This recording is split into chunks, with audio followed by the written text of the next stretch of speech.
오늘 말씀은 두 번째로 하나님은 우리의 외로움을 아신다는 거예요. 예수님께서 하늘에 올라가셨습니다. 근데 어디 앉으셨다고요? 하나님 우편에 앉아 계셨어요. 하나님의 우편이라는 것은 실질적으로 왕권을 상징하는 것이죠. 하나님이 다스리신다. 예수님이 다스리신다. 예수님이 왕이시다. 근데 제자들은 누구인가요? 예수님에게 파송을 받은 사람이에요. 무슨 말이죠? 왕에게 파송받은 사명자들이죠. 즉 복음을 전하는 제자들은 예수님과 한 팀이에요. 함께 움직이는 거예요. 예수님은 하늘에서 통치권을 발휘하셔서 세상에 복음을 전하시고 이 땅에 교회를 세우시고 하나님 나라를 완성하시기 위해서 일하고 계시고, 제자들은 이 땅에서 생명을 구원함으로 주님의 뜻을 이뤄가고 있는 거예요. 그러니까 하늘에서 통치하시는 예수님과 이 땅에서 복음을 전하는 제자들이 한 팀이에요. 제자들은 홀로 된 자가 아니에요. 같은 팀이라고요. 지금 팀 사역을 하고 있는 거예요. 그걸 알려주고 있는 거예요. 우리가 고난을 당할 때 이런 생각합니다. 상처받을 때 이런 생각합니다. 왜 이런 일이 나에게 일어나는 것인가? 내가 무슨 죄를 졌나? 왜 하필이면 이런 일이 왜 나에게? 믿음으로 살 때 우리는 외로움을 경험합니다. 때로는 아내도, 남편도, 내 속으로 낳은 자식도, 우리 부모도 내 마음을, 내 눈물을, 내 아픔을, 내 속상함을, 내 속에 있는 깊은 그것을 이해해주지 못하고 알아주지 못할 때가 있죠. 그럴 때 우리는 결국 인생은 혼자인가 하는 생각을 할 때가 있습니다. 그런데 오늘 말씀은 뭐라고 말씀하고 있습니까? 너희들이 이 땅에서 신앙생활하고 교회를 세우고 복음을 전하고 자녀들을 믿음의 자녀로 양육하는 모든 일은 너희들이 홀로 하고 있는 것이 아니라 하늘 왕권을 갖고 계신 예수 그리스도와 한 팀으로 팀 사역을 하고 있는 거야. 혼자가 아니야. 팀 사역하고 있는 거야. 이렇게 말씀해주고 있는 거예요. 시편 102편 7절에 보면 이런 말씀이 있습니다. 내가 밤을 새우니 지붕 위에 외로운 참새 같으니이다. 여러분, 시편에 이런 말씀이 있어요. 자기 자신을 보니까 지붕 위에 참새처럼 외롭게 느껴진다. 시편을 기록할 정도면 얼마나 믿음이 좋은 분이에요. 시편을 기록할 정도면 얼마나 기도를 많이 하는 사람이겠습니까? 시편을 기록할 정도면 선지자 아닙니까? 영적인 사람이잖아요. 하나님의 음성을 듣는 사람이잖아요. 이런 사람들도 이 땅에서 믿음을 지킬 때 때로는 자기 자신이 참새처럼 외롭게 느껴질 때가 있더라는 것입니다. 요한복음 4장에 보면 사마리아 여인이 나오죠. 예수님은 그 사마리아 지역에 직접 찾아 들어가셨습니다. 유대인들은 그 사마리아 지역을 더러운 땅이라고 여겨서 절대로 들어가지 않았습니다.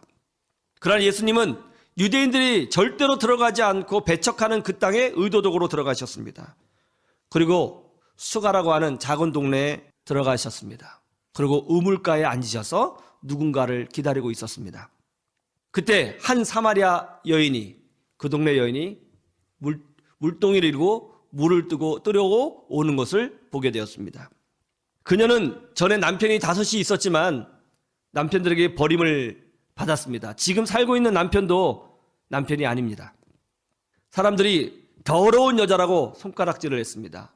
사람들의 시선이 부담스러웠죠. 그래서 중동 지역은 한낮에 오침을 하는데 태양이 너무 뜨거우니까 남들이 오침을 하고 있을 그때 이 여인은 홀로 사람들하고 마주치기 싫으니까 물동이를 들고 물을 뜨러 온 것입니다. 그런데 사람을 만나기 싫었는데 거기서 예수님을 만난 거죠. 부담스러웠겠죠. 그런데 예수님이 먼저 말을 걸었습니다. 여자여, 내게 물을 좀 떠주시오. 그러자 사마리아 여인이 이렇게 말하죠. 아니, 복장을 보고 말투를 들어보니까, 사투리를 들어보니까 이 동네 사람이 아니고 유대인이신 것 같은데, 유대인들은 이 동네 더럽다고 하면서 들어오지도 않고 그러는데 어떻게 나한테 물을 떠달라고 그러세요? 예수님 말씀합니다. 물을 떠달라고 해주는, 부탁하는 이 사람이 누군지 알면 너는 깜짝 놀랄 것이다. 아이고, 네, 그러세요. 네, 아이고. 그러면 선생님은 그럼 야곱보다 더 높으신 분이십니까? 예수님 말하죠. 가서 네 남편을 데려와라. 없어요. 없다고 하는 말이 옳다. 너는 전에 남편이 5이 있었지만 지금 살고 있는 남자도 남편이 아니다. 깜짝 놀란 거예요. 선지자님이세요? 어떻게 하셨어요? 저기 질문이 있는데요. 우리 조상들은 예배를 그리심산에서 드려야 된다고 하는데 유대인들은 예루살렘에 가서 예배를 드려야 된다고 하더라고요. 어느 말이 맞아요? 예배를 어디서 드리는 것이 중요하지 않다. 신령과 진정으로 드리는 자가 하나님을 만나게 될 것이다. 하나님은 지금도 그런 자를 찾고 계신다. 우리 조상들이 메시아가 온다고 그랬는데요. 내가 바로 그 메시아다. 그 여자는 물동이를 땅바닥에 버려두고 마을로 뛰어들어갔습니다. 그 소리를 질렀죠. 사람 만나기 부담스러워하는 이 여자가 내가 메시아를 만났어요. 그리고 복음을 전했고 사람들이 이 여인을 통해서 예수님을 믿게 되는 기적이 일어났습니다. 요한복음 4장에서 중요한 핵심이 뭐죠? 여기서 핵심이 이거예요. 예수님이 버림받았다고 여겨진 그 여인을 찾아가셨다. 외로움을 느끼는 그 여인을 찾아가셨다. 예수님이 그 여인을 찾아가신 이유는 그 여자가 외롭기 때문이고 그 여자가 하나님을 찾았기 때문에 가는 거예요. 오늘날도 우리 주님은 외로워하는 자를 찾아가시는 것입니다. 그 이유는 같은 팀이기 때문에 그런 거예요. 여러분, 우리는 홀로 신앙생활하는 것이 아니에요. 이 세상의 주권자이신 예수 그리스도와 한 팀원인 것입니다. 하나님은 다스리시고 여러분은 그의 부름받은 자로서 한 팀원으로 이 땅에서 믿음을 지키고 교회를 세우고 생명을 구원하고 있는 것입니다. 여러분, 한 팀원이에요. 절대로 외롭지 않습니다. 요셉도 외로운 사람이었죠. 다윗도 그랬고요. 아버지조차에게도 인정받지 못했으니까요. 또 삭개오도 외로운 사람들이었습니다. 이분들의 공통점이 뭔지 아세요?